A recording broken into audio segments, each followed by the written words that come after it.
샬롬, 지난밤 평안하셨습니까? 오늘은 3월 24일 화요일입니다. 이 시간 주시는 하나님의 말씀은 마태복음 25장 31절부터 46절까지입니다. 심판에 대한 이야기는 언제나 긴장감을 자아냅니다. 우리 삶에 대한 최종 평가가 내려지는 순간이기 때문입니다. 현재 우리가 묵상하는 마태복음에는 수많은 심판의 비유가 등장합니다. 마태복음 3장 12절 알곡과 가라지의 비유, 마태복음 7장 24절 반석 위에 세운 집과 모래 위에 세운 집, 마태복음 13장 24절 가라지의 비유, 마태복음 13장 47절 그물에 걸린 물고기의 비유, 마태복음 18장 23절 1만 달란트 빚진 자의 비유, 마태복음 20장 1절 포도원 일꾼의 비유, 마태복음 21장 33절 포도원 농부의 비유, 마태복음 22장 2절 혼인잔치의 비유, 마태복음 24장 45절 충성되고 지혜로운 종의 비유, 마태복음 25장 1절 열 처녀의 비유, 마태복음 25장 14절 달란티의 비유, 그리고 마지막 오늘의 본문입니다. 이렇게 총 12개의 심판에 관한 비유가 등장합니다. 그 중에서도 가장 엄숙한 비유는 아마도 오늘의 본문일 것입니다. 본문 31절부터 33절을 보십시오. 가장 영광스러운 심판자의 모습이 그려져 있습니다. 인자가 자기 영광으로 모든 천사와 함께 올 때에 자기 영광의 보좌에 앉으리니, 이것은 비유가 아니라 사실입니다. 마지막 심판 때의 모습을 직설적으로 설명하는 묘사입니다. 정말 마지막 때에는 온 우주적인 변화와 함께 모든 민족이 영광의 보좌 앞에 앉으신 예수님의 심판대 앞으로 소환될 것입니다. 예수님은 심판에 대한 전권을 가지고 모든 사람들을 한 사람도 빠짐없이 심판하실 겁니다. 이때 예수님은 우리가 천국으로 가게 될지 지옥으로 가게 될지 구분하실 겁니다. 마치 나치의 수용소에서 흰 가운을 입은 의사의 손가락이 가리키는 방향에 따라 사람들의 운명이 갈려졌듯이 우리의 운명도 예수님의 손가락에 따라 달라질 것입니다. 그렇다면 그 기준은 무엇일까요?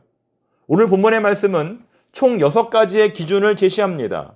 35, 36절 내가 줄일 때에 너희가 먹을 것을 주었고, 목마를 때에 마시게 하였고, 나그네 되었을 때 영접하였고, 헐벗었을 때 옷을 입혔고, 병들었을 때 돌보았고, 옥에 갇혔을 때 와서 보았느니라. 정리해보면 구제, 영접, 나누어줌, 위로, 위문 등의 이 6가지가 바로 그 기준이라는 겁니다. 그런데 이 6가지를 조금 더 자세히 분석해보면 앞에 3가지는 뒤에 3가지에 비해 다소 수동적입니다. 앞에 3가지는 힘들고 어렵고 괴로운 상황에 처한 사람이 찾아오면 물리치지 말고 도와주라는 겁니다. 반면에 뒤에 3가지는 보다 더 능정적이고 적극적입니다. 헐벗은 자를 입히고 병든 자를 위로하고 옥에 갇힌 자를 위문하는 것은 발벗고 나서서 누군가를 도와주는 겁니다. 집안에 앉아서 오기를 기다리는 것이 아닙니다. 즉 교회가 만일 누군가를 도와야 한다면 찾아오는 이들을 당연히 거부하지 말고 도와야 할 것입니다. 하지만 이것으로 사명 다했다고 말하지 말고 적극적으로 밖으로 나가서 교회 밖에서 고통받는 자들을 위로하고 위문하라는 겁니다. 그런데 여기에 놀라운 신비가 있습니다. 37절 주여 우리가 어느 때까지 주께서 줄이신 것을 보고 음식을 대접하였으며 목마르신 것을 보고 마시게 했나이까? 내가 진실로 너에게 이르노니 너희가 여기 내 형제 중에 지극히 작은 자 하나에게 한 것이 곧 내게 한 것이니라 하시고, 예수님은 가장 작은 자와 자신을 동일시 하신다는 겁니다. 이 신비는 너무나 엄청난 것이기 때문에 아무도 예상할 수 없었습니다. 이에 의인들이 대답하여 이르되 주여 우리가 어느 때에 주께서 줄이신 것을 보고 음식을 대접하였으며 목마르신 것을 보고 마시게 했나이까? 44절 그들도 대답하여 이르되 주여 우리가 어느 때에 주께서 줄이신 것이나 목마르신 것이나 나그네 되신 것이나 헐벗으신 것이나 병드신 것이나 옥에 갇히신 것을 보고 공양하지 아니하더이까? 악인들도 의인들도 모두 이러한 일을 전혀 예상할 수 없었다는 것입니다. 즉 오늘의 본문은 우리에게 영생의 비밀을 가르쳐 주는 것입니다. 시험으로 따지면 정답이 유출된 것이죠. 정답은 본래 한 가지여야 하는데 둘 다 맞게 해준다는 겁니다.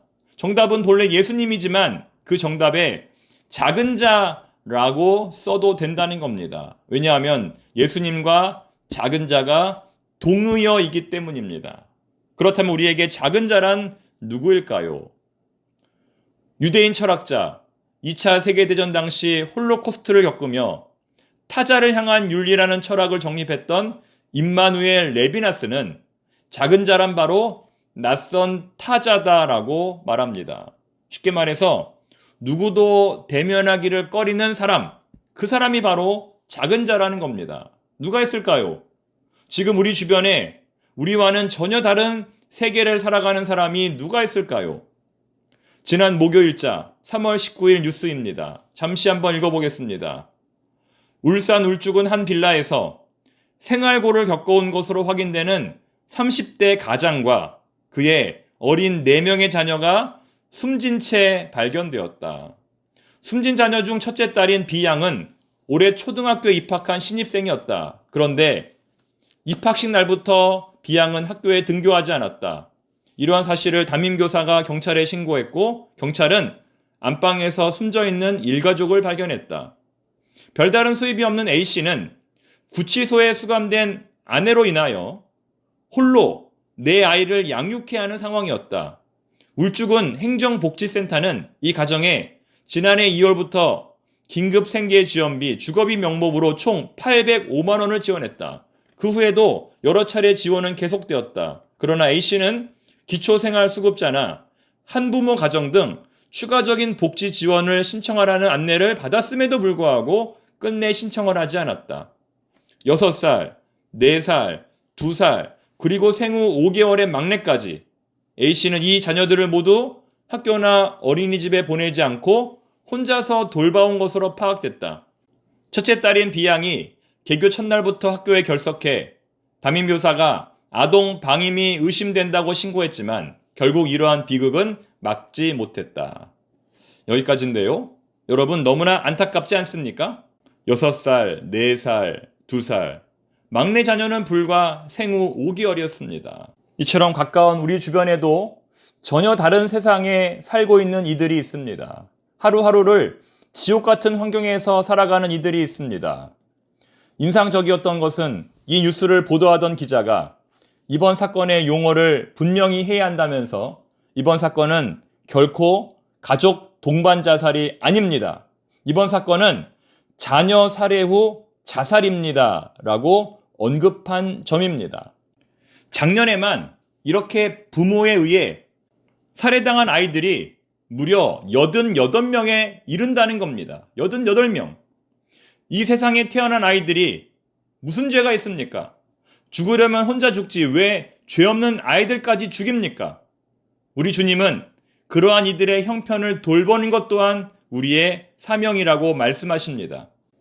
눈을 크게 뜨고 우리 주변의 가정들이 어떠한지 살필 수 있는 성도들이 되기를 바랍니다. 기도하겠습니다. 하나님 아버지, 여전히 우리 주위에는 지옥 같은 삶을 살아가는 이들이 있습니다. 가정이 무너짐으로 보호받지 못하는 아이들이 있습니다. 이들까지 돌보라는 주님의 음성에 순종하는 저희들이 되게 하옵소서. 예수님의 이름으로 기도드립니다. 아멘.